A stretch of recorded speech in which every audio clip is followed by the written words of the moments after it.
مو تحريف القرآن، لا لا لا لا، احنا ما نعتقد تحريف القرآن.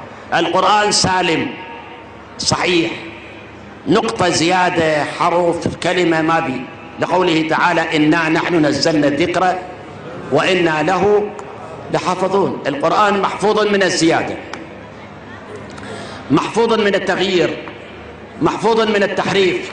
تحريف ماكو.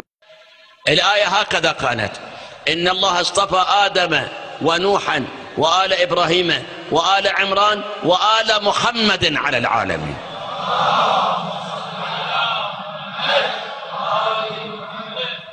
الإمام جعفر الصادق عليه السلام يقول هكذا نزلت،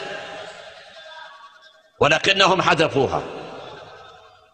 خلص أنا بعد ما أعلق، أنا بس أقول لك كلام، لو أريد أعلق أكو مكان تعليق هواية. أي